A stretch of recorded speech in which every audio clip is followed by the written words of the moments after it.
Evolution, Scripture and Nature Say Yes. The title of the book that I'm reviewing today makes the bold claim that both Scripture and nature support evolution.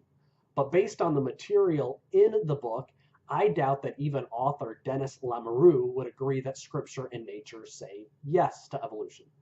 Now, the book does make a strong support for nature agreeing with evolution, but it makes no claims that evolution is to be found in the Bible.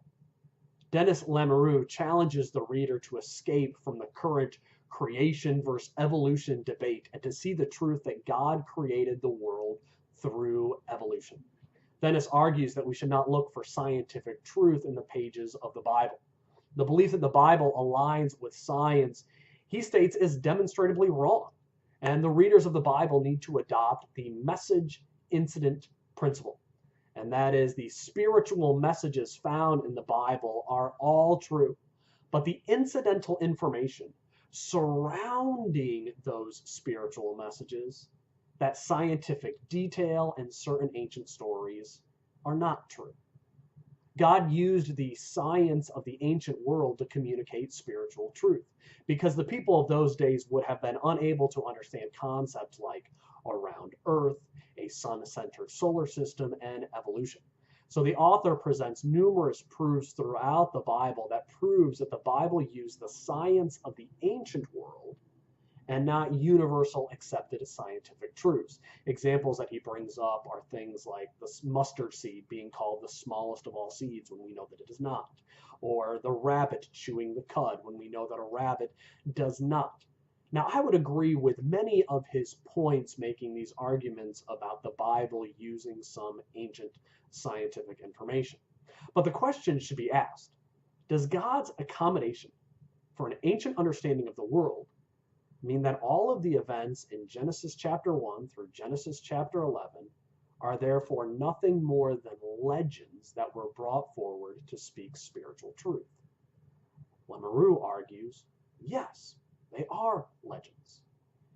Which brings me to my two biggest issues with the book that are huge in my mind. The best we can say, accepting all of Lamoureux's theories on the Bible, not giving us scientific truth as regards to creation, the best we can say, if we accept all of his information, is that the Bible leaves open the possibility for evolution. The Bible does not teach evolution. The Bible does not say yes to evolution, and Lamoureux never really makes that argument himself, so I think the title of his book is grossly misleading. It could be called Evolution. The Bible and nature say it's a possible theory. A simple yes is too strong. Second, he never spends a moment discussing the theological implications of rejecting Adam, Eve, Noah, and the Tower of Babel. Was death therefore not caused by sin, but in existence for 1,000,000 years before the first sin caused by man? Is there no longer a relation between Adam's original sin and the sin nature that we inherit from him? Jesus also spoke of the reality of Noah, and he spoke of the reality of Jonah. Does this mean that we reject miraculous stories such as Jonah and the big fish because the scientific community would say that those are impossible? I would consider the theological implications of a world created through the process of evolution to be the most important topic for a book such as this. But the author doesn't even designate a section of a chapter to it, although he does give us a whole chapter on how we should have a strengthened view of our faith based upon the views of the agnostic Charles Darwin. So if I'm going to be honest, I'm going to say that I wouldn't recommend this book to anyone. The best part of the book was the arguments that were made for intelligent design in the current evolutionary model that's accepted by many scientists today, saying that even if you accept the theory of evolution as fact, God is still needed to design the process. There is a powerful argument for our Creator that can be seen in the simple quote, "Nearly identical creatures and features have evolved independently from each other on separate and unrelated branches on the evolutionary tree." That fact alone speaks to God's creative work. I only wish that all Christians could believe the Bible's account based on faith alone. In a final note, Dennis Lamoureux and others find young Earth creationists to be at war with modern science. And I hate when people speak in that type of a language because nothing could be further from the truth. I believe the Earth is young, as many other scientists do. Well, not that I'm calling myself a scientist, but we love advances in medicine, computer technology, automobiles. Science is amazing.